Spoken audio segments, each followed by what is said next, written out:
So after the 2020 election, Texas started passing some laws to get them to scrub their voter rolls a little bit better. Well, in the past 3 years, they've scrubbed 1 million people off of their rolls. What in the world, and why can't everyone be like Texas? Let's get into it.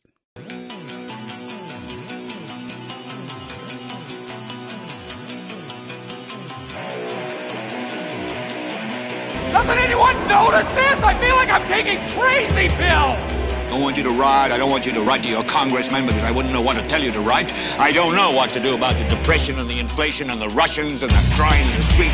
All I know is that first, you've got to get mad. Is the whole world gone crazy? Am I the only one around here who gives a shit about the rule? You have the luxury of not knowing what I know.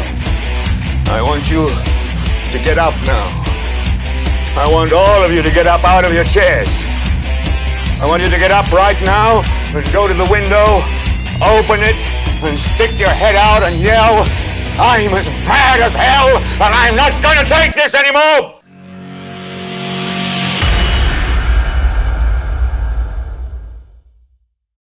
Hello, everybody. Welcome to another Wednesday Night Live.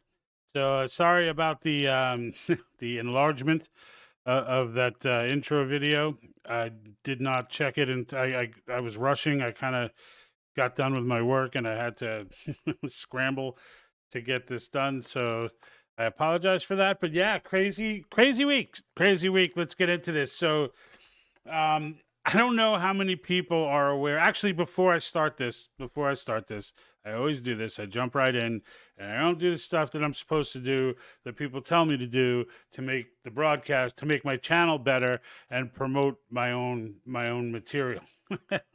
So some of the promotion I will do later, but keep in mind all the t-shirts that you see me wear on the broadcast are available at my website, www.thepatriotthinktank.com. I've got some blogs over there on Article 5, and I also have a link to the Etsy shop, as well as links to a lot of the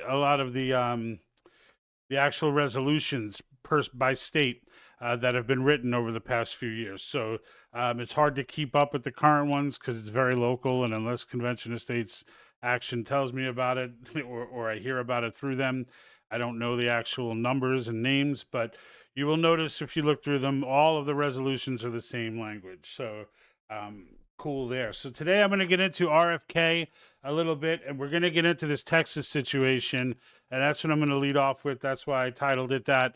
The Texas situation was pretty...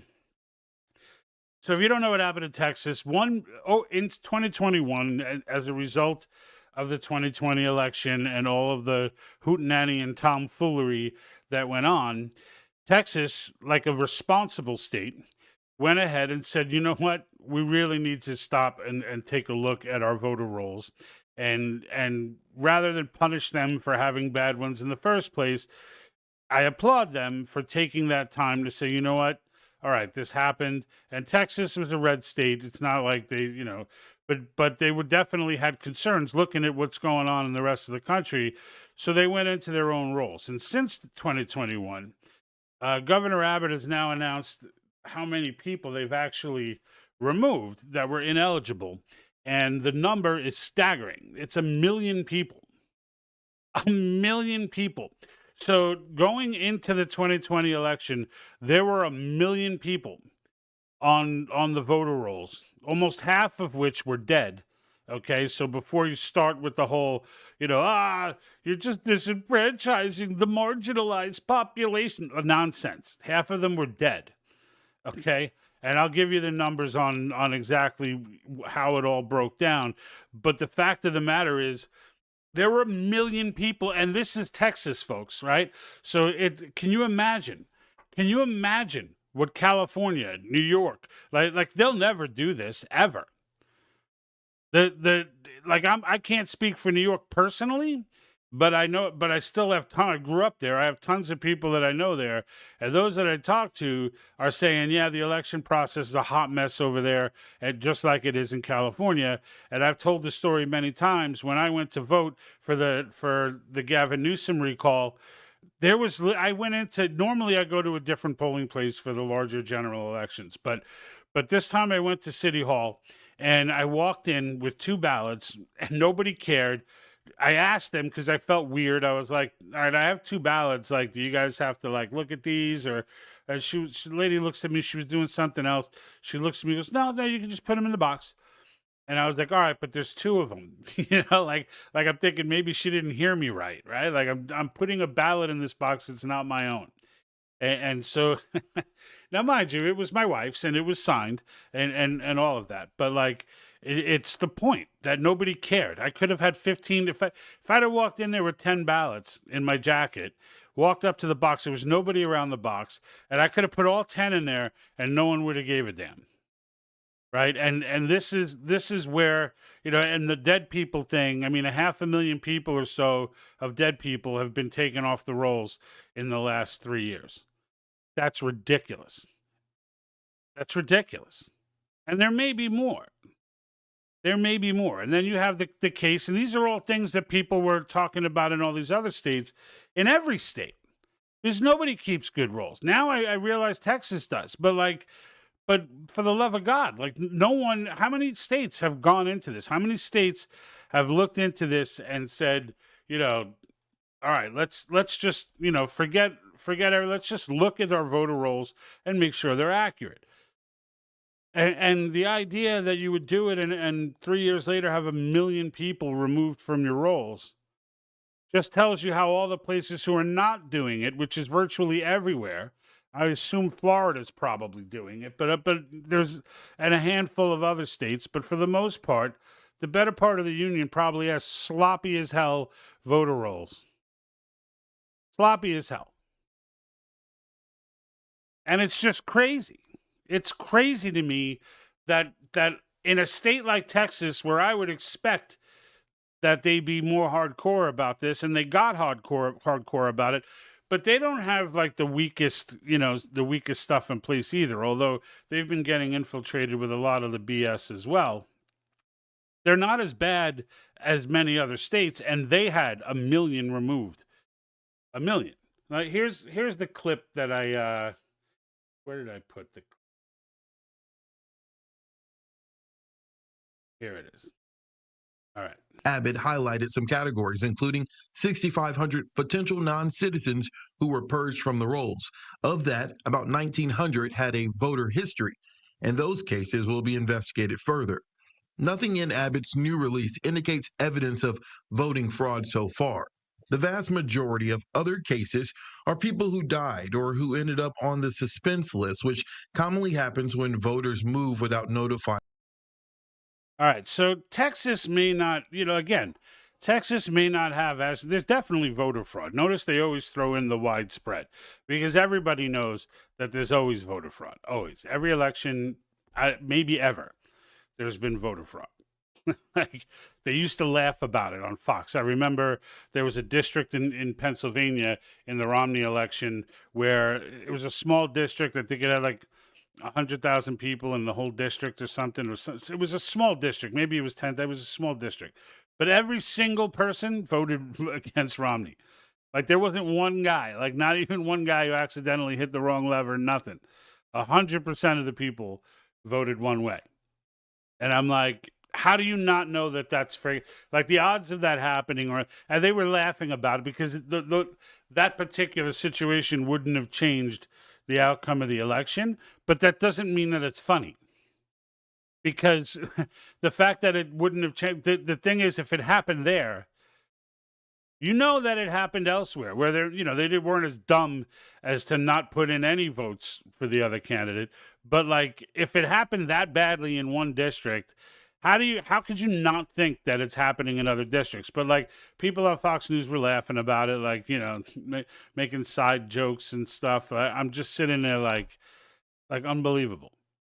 And this goes on across the country, okay? And it's one way or the other. It's not like Republicans are angels here. It's just in recent elections, it's been pretty like 2020 and all that. It's been pretty clear that things have been kind of lopsided. We have states that literally require nothing to register to vote. I welcome everybody to go to California's Secretary of State website and attempt to register to vote. I did this exercise because I heard it on the radio once, and I was like thinking to myself, like, that someone was saying, like, go and see, go onto the website. You don't need anything. You can get through. It's all, spit in a handshake. I went on there and I got right to the submit, and there was nothing that stopped me the entire way through. Nothing asked me for identification. It asked me to type in some stuff, but I can type it in. Like, I don't have to. It's not something that's on like any kind. There's no ID, so you just go on and wink, wink, and Scouts honor, and you go ahead and you register. And then when you register, when states like this say that they did audits, yeah, they audited the registration rolls. But the problem wasn't in the registration rolls. The problem was in the people you allow to register. And even in Texas, there were like 6,000 illegals that had, or people that were not legally in this country, who went ahead and friggin' registered to vote successfully, 2,000 of which had an immediate voting history. And that's Texas. Like, if you don't have faith, if you didn't have faith in the election system before, and you don't live in Texas, then you're not. There's no way you have that faith now. There's just no way. And it stuns me. So it's more than, it looks like it should be more than 1 million, actually. So they rounded to 1 million, but we're looking at 457,000 deceased. So 457,000 dead people on the rolls. They absolutely do not have time to go back and check all 457,000 to see that they never cast a vote. You got 463,000 plus on the suspense list. The suspense list is the people who move, and now in most states they can now vote in 2 states because they never announced they're leaving, and no one ever paid attention to check on it. So they just now are eligible in 2 states to vote. Another 500,000. The suspense list, that's the way the guy described it anyway. It's just nuts. It's just nuts. That this much, with this kind of, in a place like Texas where you would think, that it would be tighter, but I understand the government in Texas is not, there's a lot of rhino Republicans in there too. So I don't think that Republicans don't benefit from all these election shenanigans, because they absolutely do. They absolutely do. There's no doubt about that. And in the end, when we sit here, people want to say good for thee, but not for me, right? And that's the way a lot of Republicans think. And I don't mean Republican voters. I mean Republican candidates. One guy got busted, true the vote. Nobody had a problem when they busted him. Everybody was okay with that. There's a Republican that got caught. There's a local official, but totally stuffing the ballots, totally ballot harvesting. You didn't hear much about him on the report, right? But then when you hear everybody talking about the Democrat who turn around and they're like, oh, nothing to see here. These people are crazy. Everyone comes to that person's defense. The Republican gets caught, and they're like, not that it's good either way. They should fry both of them. But you see my point. I hope. And I'm curious to know some people out there stories of their own election experiences. I know people watch the broadcast from, all over the place, including overseas. But like, for those of you in the United States, what kind of experience you have at your local polls. Do you walk out of there after voting? Do you walk out feeling like it was a secure, like if every poll were run the way the one that you went to, do you feel like would you have faith in the results of that election? Because I can tell you, I walked out of my experience, and the first thing I did was post. I did it on my personal account, on an older personal account, and I went ahead and posted my face with City Hall behind me, and I said on the post, "There's no way Gavin Newsom is losing this is going to get recalled."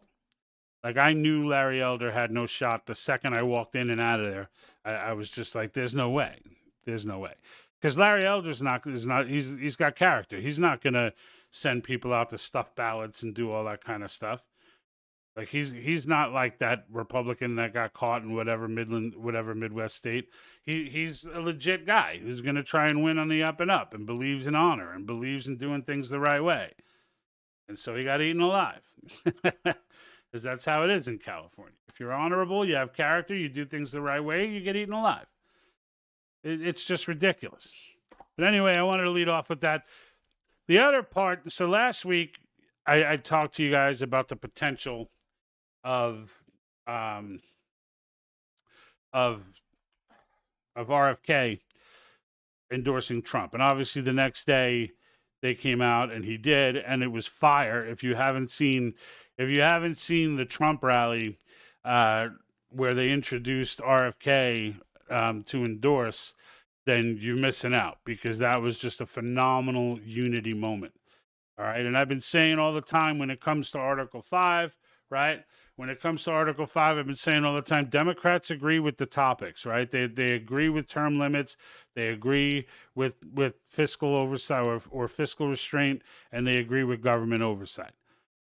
I'm sorry, government overreach of power, like amending the Constitution to address those three topics. They agree.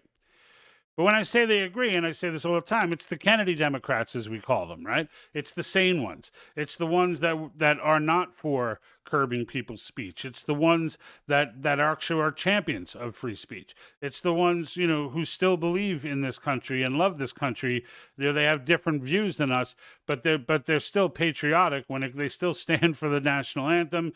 You don't catch them taking knees. They still have some character and honor. And there's a lot of them. Like the majority of the Democratic Party is not those people. Is not the people that you see on social media every day. It is these people. At JFK, or RFK, I'm sorry, was galvanizing those people. Like he was as high as 10%. And what gets me, okay, and this is why when you see people post polls, I don't care what the poll is, forget it. Stop looking at polls. Forget it. Rasmussen had Trump up against Biden at one point by like 10 points while everyone else was saying it's neck and neck. Rasmussen's the only one I trust, but I only trust them when I say that. I trust them in the sense of integrity. I don't trust numbers in polls really ever. And I'm not someone who goes wishy-washy with that, like, oh, well, this poll is in favor of things you like, so all of a sudden you like polls. This poll's not. Like, the polls, people aren't answering polls the way that they used to. They don't treat polls the way that they used to. Polls have been inaccurate, mostly because of corruption, but also, even without corruption, they've been inaccurate because people don't want to speak up. There are a lot of people who support Donald Trump that don't want to say that in public. I'm not one of them, but there are a lot of people who do that. And I can tell you, by the way, and this is the part I was going to talk about later when I was talking about the T-shirts. I made up this T-shirt. I redesigned it. I had it out there, but I redesigned it to this because of I was inspired by the RFK moment. And it's, remember, unity is greater than diversity, e pluribus unum, hashtag Trump 2024. So that shirt is available on the website, but I will say I am, for my international folks, if you want a version of it without the Trump 2024, although I know a lot of you are Trump fans as well, but if it just looks weird because, you live in Britain and you got a Trump 2024 shirt on, then, then if I get enough people that ask for it, I will have one done up that way where there's I'll take that out. So that you can, I'm not saying I'm going to put in everybody's prime minister and all that, but I love the shirt. I already ordered mine. I'm waiting for it. I'll have it on for the next broadcast. But that was something. I used to have it on my backdrop here, on the old backdrop. I used to have unity is greater than diversity. Because I feel like that's the way you respond to these people who try to bait you, right? When they're like, so you're like not for diversity? You're like, I used to just be like, no, I'm not. and then go on and like leave it at that if they leave it, but they always take it further, so then I'll explain. But when people ask me that, I'm like, well, I don't know, are you like anti-unity? And you just flip it on them, and they don't know how to react to that. The programming isn't prepared for that, so they end up like, well, Well, it's not the same thing. They're different things. You're right. They are different things. One divides, one unites. So which one do you like? and it's a nice little flip for your talk track against that kind of stuff. But let me tell you, anytime something like RFK happens, and RFK came out and endorsed, and any candidate that's got 10, they tried to downplay what he had in support. He had 10% for a long time. And they started knocking his number down right as they realized he was about to. Oh, he's really only got 5. And even if he had 5, even if we play the polling game and say he's only got 5%, so that's going to inevitably lead to some bump in Trump's polling. And this is another reason why I'm saying forget the polls. And I said this last week. I said if he does come out and endorse him, that'd be good for Trump, but you're never going to see it in the polls. You're never going to see it in the polls, ever. There will never be, by nature, even if Kamala was not completely incompetent and she was a decent candidate and it was believable that somebody might want to vote for her, then even if that was the case, you would see a bump in the polls from those who were supporting RFK. And you didn't. You saw nothing. They don't even talk about it. They just keep slamming you with these fake New York Times polls that it's neck and neck. Why? Because they got to keep that illusion going. Because if she's down by, if they're reporting accurate numbers and she's down by 8 points, 9 points or more even, then trying to argue that she came up with this miraculous victory at the end is going to be a moot point. Everyone will be like, "There's no way." So that narrative is going to continue. So don't let the poll thing, if you start hearing that from, don't let it get you down. It's nonsense. It's nonsense. These people are, they know. Their internal polling are telling them. I hear Alex Jones say this all the time, is that he apparently pays for polling too and has polling done. And the internal polling that the Democrats are getting, they know damn well that this illusion is not working. There's not one single human being who would turn from Donald Trump just on the issues. Forget forget the crazy ones who just follow Trump no matter what he says. But I'm talking about just the idea on the issues. It's such an about face to turn away from Donald Trump's agenda and into the machine. It's too much of a turnaround. It will never have, not one person, I always put this in caps, not one person is walking away from Trump to vote for Kamala Harris.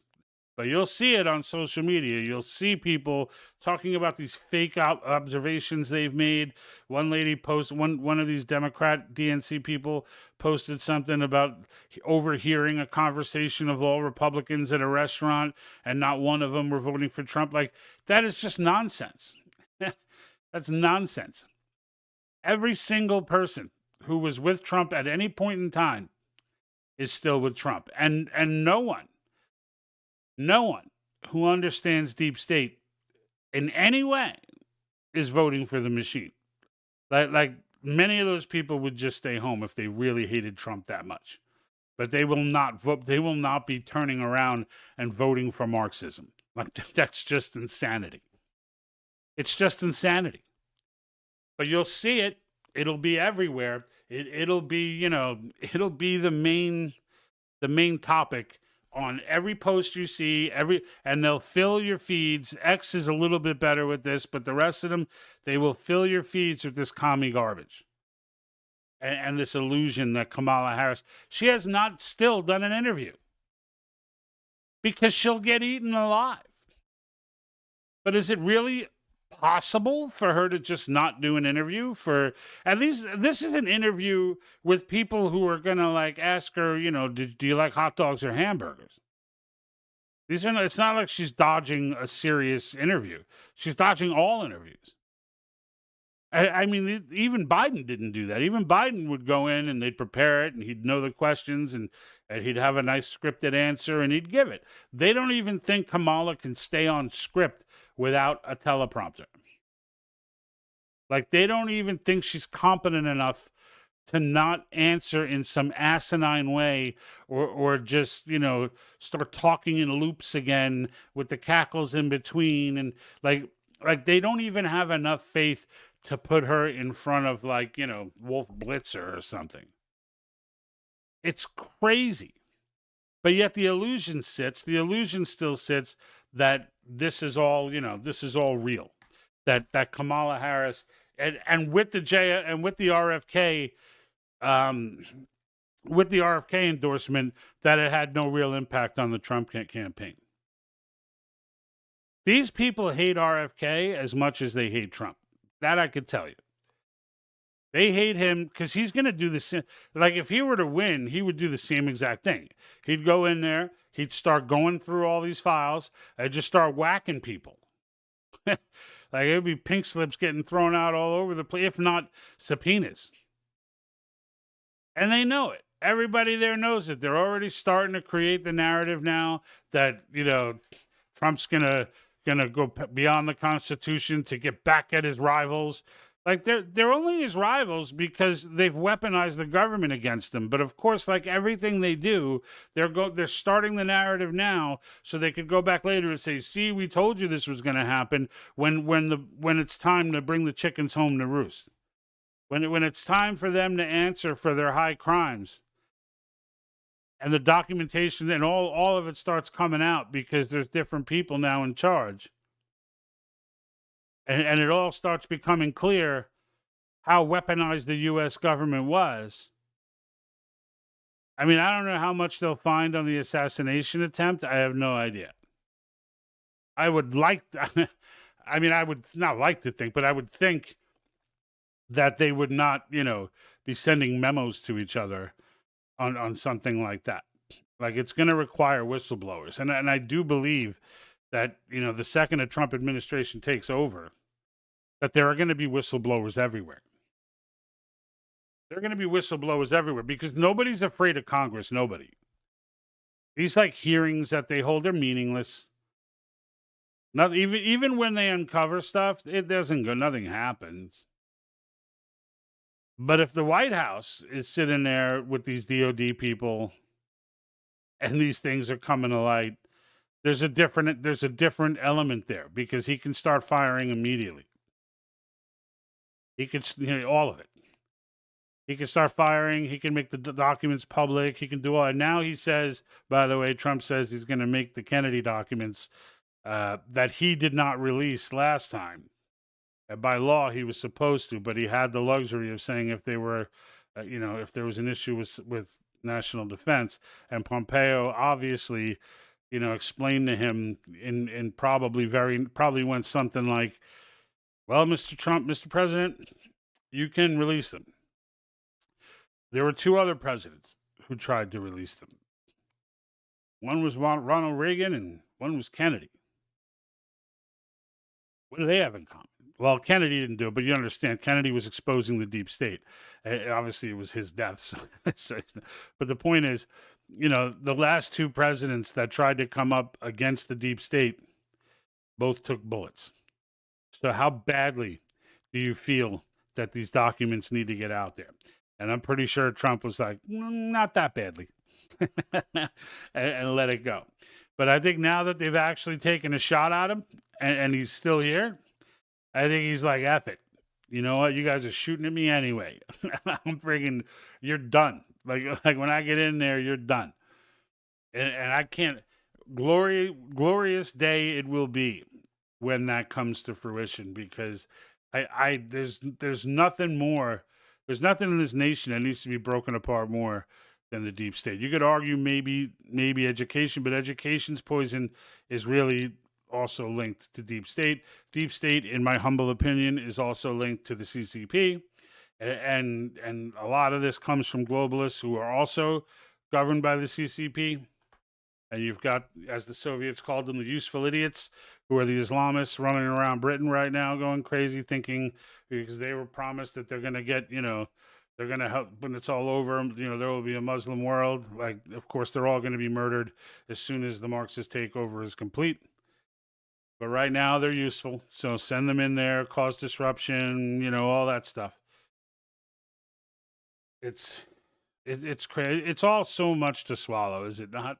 Just how on fire the world is right now. Just how on fire it is. But it is what it is, right? And now we're getting to this point where it's all about the election. It's for me, it's not, but for everyone else, it is. Like even if this election got rigged or Trump, even if Trump lost legitimately, whatever, I don't think that's humanly possible. But let's just say it did. We still have Article 5 to fall back on. The serious, it's just going to be, it's going to be difficult, but it's doable because all the corrupt people in the federal government are irrelevant to the process. They literally have to just stand there and take it. There's nothing they can do. And there's nothing the Supreme Court can do. There's nothing anyone can do but the state legislatures. But the longer we wait on this, the longer we wait, the worse this gets because the corruption is everywhere, right? And the only folks that we really have left are the good folks in our state legislatures. That's it. And there are bad folks in there too. But the good folk, there are a lot of good folks in there. And that's where the real power lies, not in the presidency. Those are the folks that on these topics, we can get these things ratified. And frankly, once it's done, once the process completes, we could start looking at a convention for voter laws, for voter ID laws. Because it's clear that we can't just trust governors, which is another reason why they're out of the process of a convention of states. Because governors will allow secretaries of state to do whatever the hell they want if they're corrupt. And there are some bad governors out there. But the beauty of the legislatures is that there's too many of them. They're not all bad. And the good ones will expose the bad ones, and it will put us back in a good position. And there's too many states out there with good state legislatures for us to not get this done. There's too many of them. I could tell you that. Looks like a light comments today, so I don't really see too many coming through. Which is okay for me today because I have been running around like a chicken without a head for most of the day, and I was planning on trying to keep this as curt as I could. And sometimes when the comments come flowing, these things can go on for an hour and a half, 2 hours. So I don't want to say I appreciate your not commenting, but I will take the blessing in disguise. All right, folks. I just wanted to talk about those two topics. Really, those were my two big ones. Although there actually is one other thing. I can never just let myself go. There's one other thing that I wanted to talk about. And that's what the hell is the update with the assassination attempt? Like the president of the United States had an or the former president and potentially future president, still called Mr. President, had an assassination attempt on him, and there's like a media blackout on it. And it's not, I don't even know that it's a media blackout. I think there's no news. Like the FBI has literally, the only person who's been able to get anything that I've seen was Bongino. And that's because he was a former Secret Service and he has contacts there who are like giving him stuff that are going on, but it's even he can't get into the FBI to find out exactly what the hell their investigation is showing.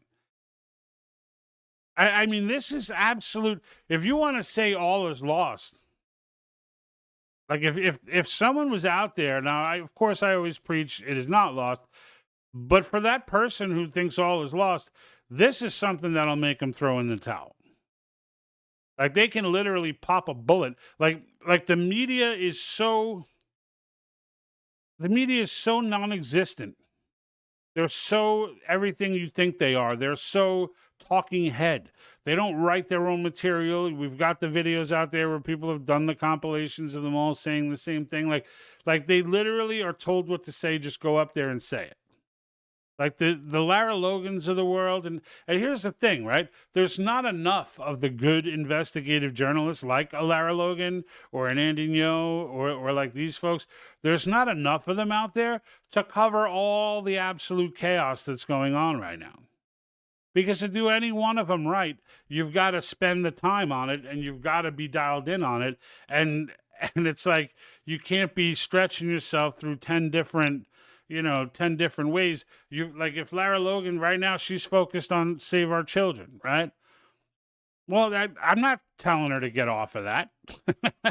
I'm not going to tell her to get off of that so that she could start, looking at and she does get into the border crisis as well, because that also plays a big part in the children. But like, at the same time, the bigger picture here, right, which includes the trafficking and it all gets encompassed under one umbrella.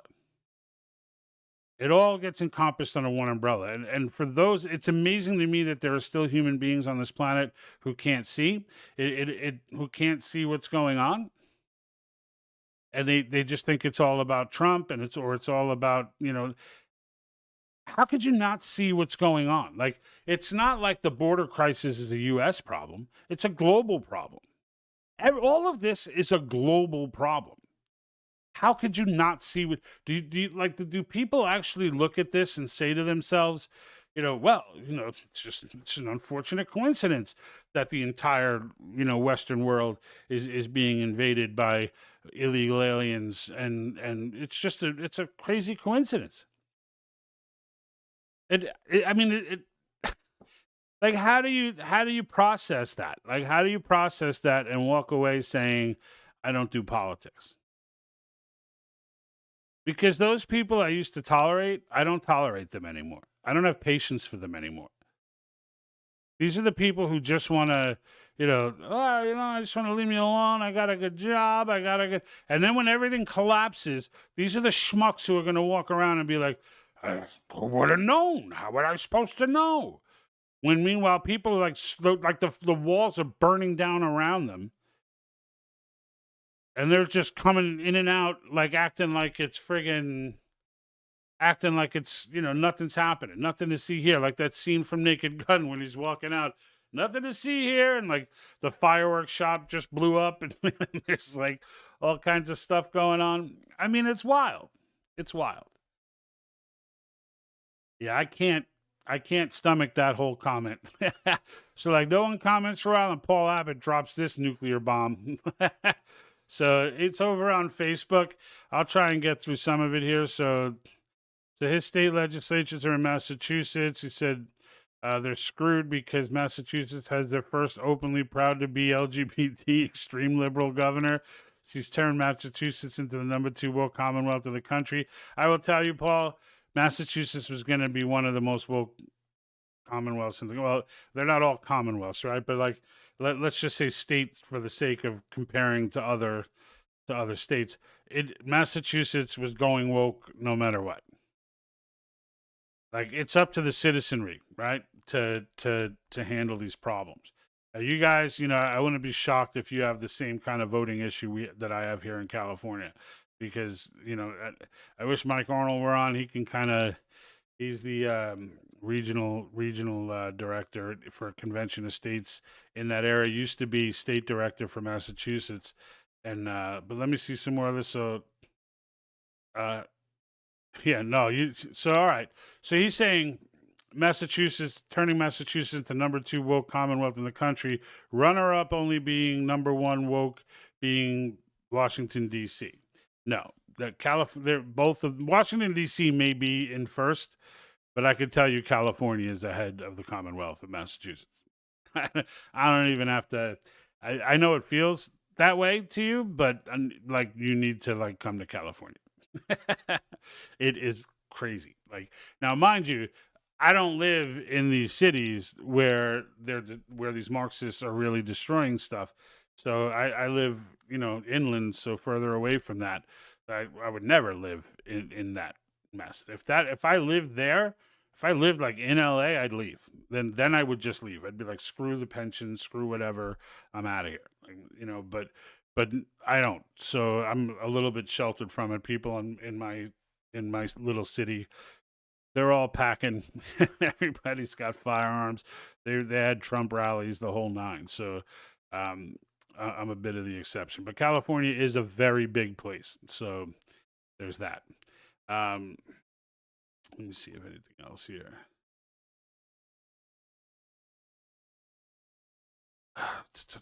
So is it controlling conservatives' lives? We need help if Trump leaves it up to these Democrat leaders. Yeah, Trump's not leaving anything up to anybody. Like Trump, I could already see the thought process in the way Trump is thinking with picking his people.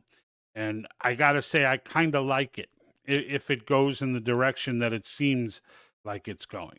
Like he's picking people who have essentially turned their back on the Democrats, who like, saw the light, so to speak. And I know a lot of conservatives, conservative minded people don't like those people, like a Tulsi Gabbard or, someone who's kind of, they were there, they were supporting those people. And then at some point they realized, no, these people are poison. I got to get out of here. And they do an about face. Those people are actually incredibly valuable and far less likely to stab the president in the back. And I say this because it's kind of like the reason I say first-generation immigrants are some of the best immigrants that we have, legal, of course, right, are some of the best immigrants that we have. These people know. These people know, they know what they left, right? They know what they walked away from. It's like that Chinese American, well, the American guy who happens to be of Chinese descent, who had lived in Mao's Cultural Revolution. Like that guy brings a perspective. Like we're better off with more of him and less of some of these dootaroos that we're raising today. Like that person knows firsthand why he's here. He wasn't born here. He made a conscious decision to get his ass over here. And there was a reason behind that. And it was an important reason, right? When he speaks, when he sees these things happening, he knows that these things he knows what he's looking at. He knows he's looking at communism. He knows it. There's no, oh, you're being conspiracy. Like he just sees it and knows it immediately done. Ayn Rand was that way before she wrote Atlas Shrugged, which is now like a freaking, immortal prophecy. Lady Mern, over on Rumble. Yes, I could see. So still out doing your costing, getting petitions signed for Jersey, approaching 50,000. Wow. Okay, so fire in Jersey for, I don't have any sound effects to blast off here, but fire in Jersey for Convention Estates. That's where, for those that aren't familiar with COS, that's the Convention Estates I keep talking about, right? Article 5. And Mern is one of the district captain out there. I forget the actual district, but she's out there. I believe it's central to southern Jersey and hustling apparently, right? Got up to 50,000 signatures. There would be nothing more grand than to get Jersey on the list. Because things have been a little slow, I ain't gonna lie. Things have been a little slow in the Convention Estates camp. I'm used to a lot more action than we got this year. But, that's how things seem to go. Like you get nothing for a while and then bang, you get 3-4 going through. So there's a lot of work, I'm sure being done behind the scenes for these folks. All right, Paula. So it says, that's according to multiple videos that I've seen. Everything changes. It's not a prize to be. Yeah, it's not a prize.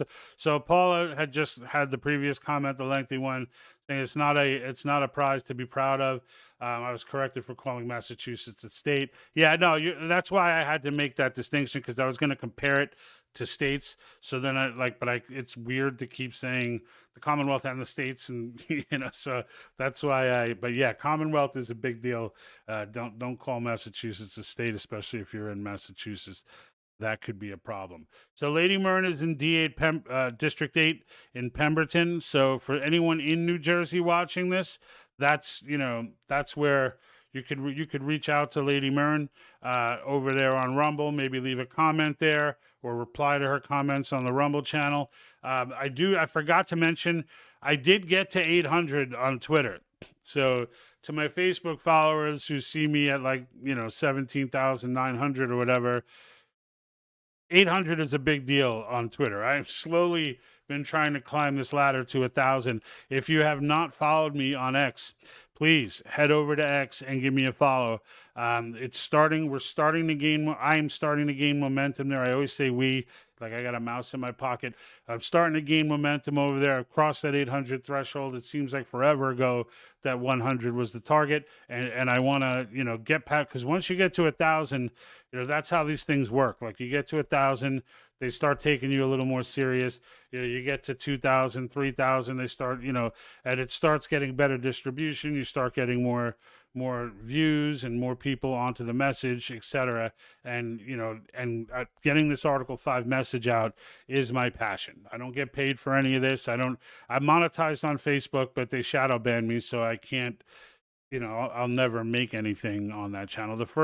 They shadow banned me after they cut me the first check, which was really on 2 videos that I did just to see how the monetization thing works, and I got $1,000 out of it. But that was it. After that, I think total for the next year and a half was like $30. Like instantly, bang, right then. As soon as all of a sudden, all my content sucked. So, but yeah, 800's a big deal for me. So, but not as big as 801. So if you can head over there and give me that follow, I would appreciate it. So Paula over on Facebook, I'm a female senior receiving less than illegals are receiving, so she must be traveling. I can afford his errands. Yeah. Well, yeah. I mean, look, especially with inflation right now, right? The world is on absolute fire from every angle. With the invasion of illegals to inflation making everything unaffordable or too expensive to live. Like if you're on a fixed income, this is like torture, right? This is like torture. And I mean, there's no amount of money you can make where I live, where you're living. I mean, you've got to be way in the millions if you're going to live comfortably, like not paycheck to paycheck in California. Like the middle class lifestyle is in the millions. to live it comfortably without worrying paycheck to paycheck, right? So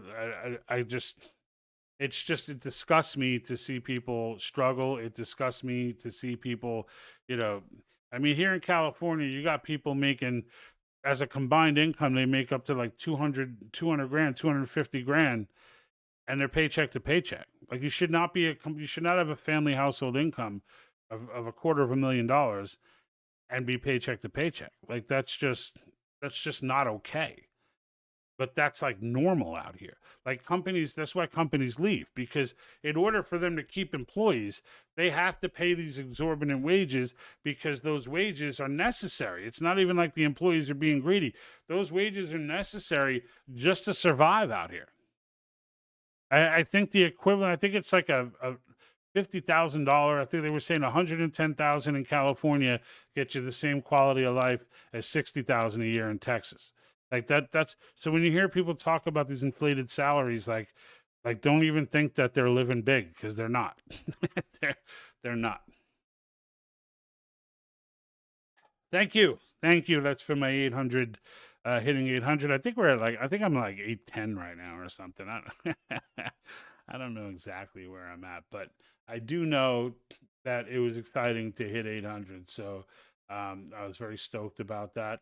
809. I'm at 809 right now. So who's going to be 810 to follow? The link is in everyone's description for the video, so it'll take you straight there. You can click the follow button.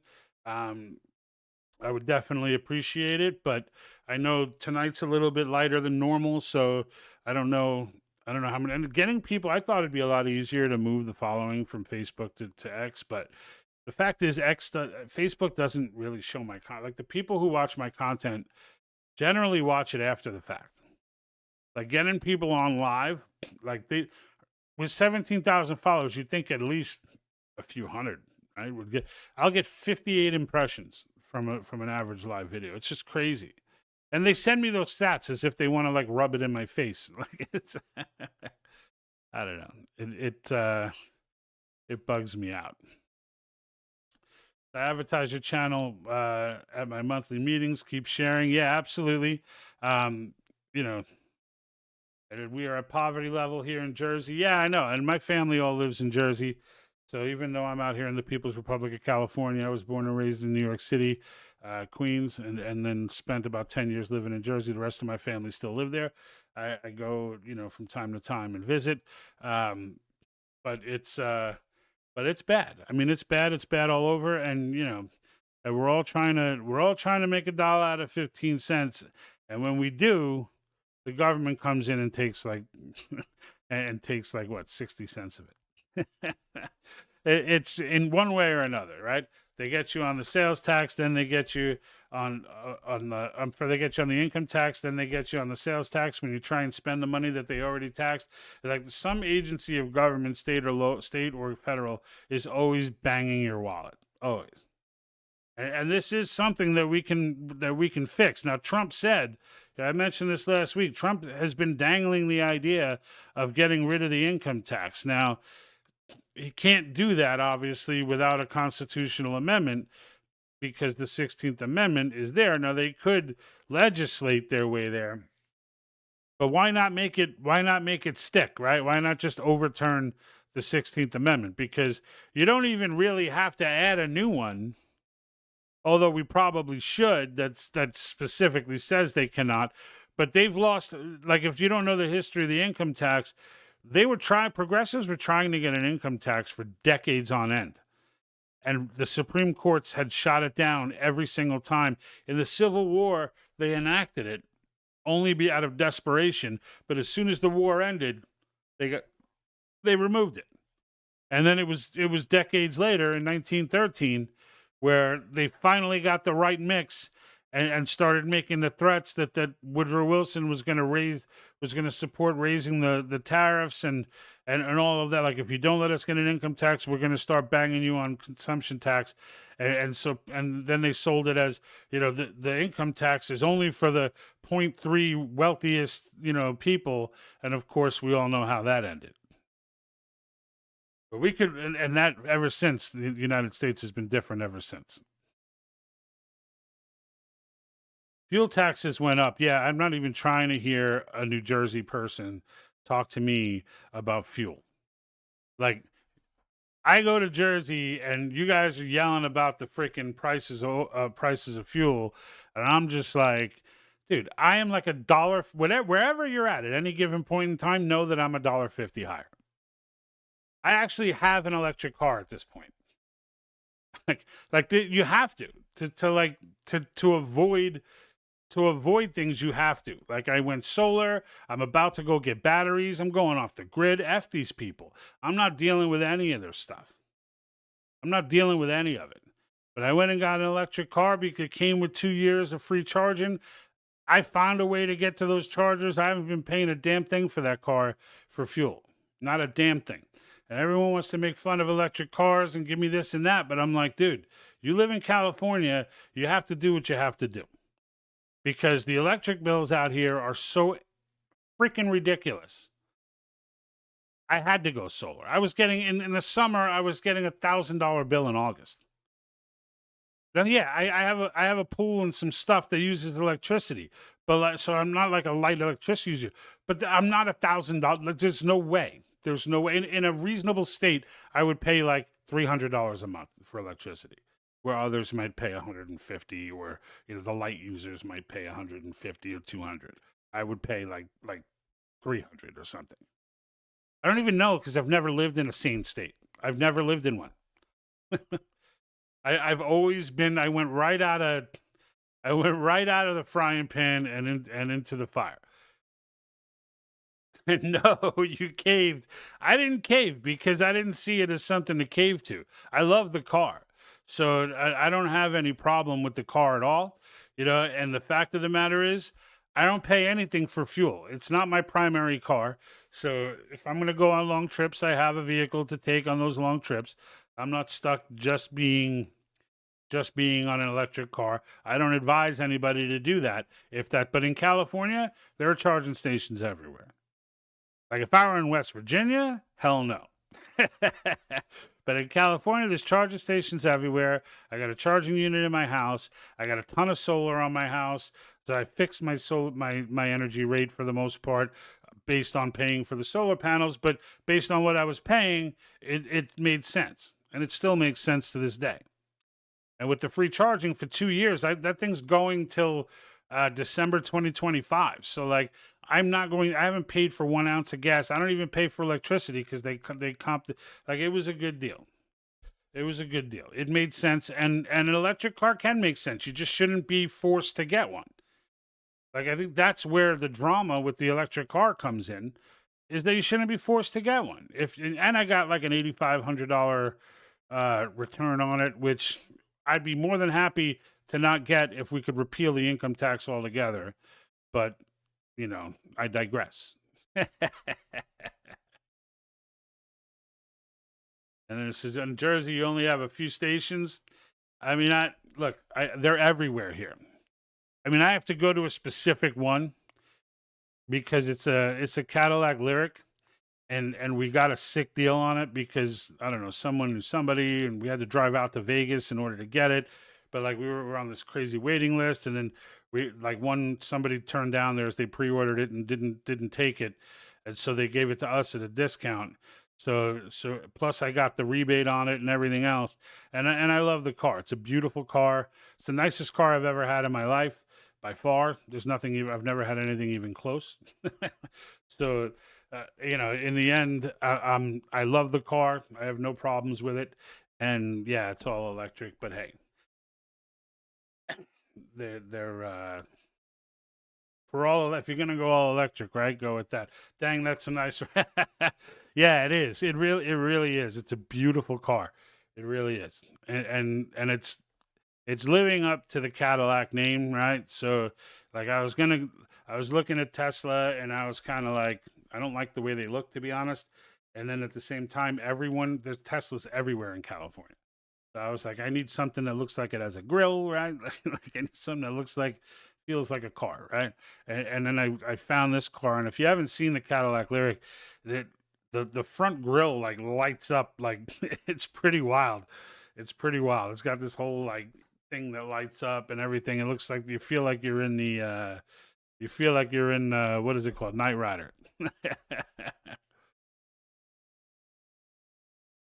Still driving my grandpa's 72 Ford pickup shifter on the Yeah, you know, I'm a little better than that, but but hey, we drive what we drive, right? My whole life I've had used cars. Almost all. We bought a caravan, or it was a town car, Town and Country, Chrysler Town and Country, when the kids were little. We needed something like that, and we got that, which I also love that vehicle too, by the way. But notice the theme here, like I'm keeping it American, right? Although I do have a small hybrid that my daughter has now, the Ioniq, which is a nice little car. And then I've got my Ford Flex, which is 2011, but I'm driving that baby until that's my gas baby. That's the one. I got to go somewhere far. I got to take the family. That's the car. That's the bug out car. unless when the zombies come, there's no gas. Then I got my backup plan. Although I don't know where I'm going to find electricity, but we'll see what happens. No one can steal it. They can't shift it. Yeah, no one knows how to drive a stick anymore. So yeah, for sure. Any youth tries to steal your car, they're going to be like, the noise alone from them destroying your clutch, it's gonna take off. All right, guys, I'm gonna jump out of here. Mern, thanks for jumping on, commenting. Paula Abbott, thank you for your comments as well. I think earlier on we had William Moore. So, you know, folks, thank you very much for your comments. I always love engaging. I was about to jump out of there, and you guys started throwing in some comments, and I love to engage, so I ended up hanging around. But I really do need to go. So I will be on next, unless something big happens this weekend and I have some time, maybe I'll jump on Sunday. But otherwise, I will definitely be on next Thursday. Until next time, guys, love you. See you then. And like that,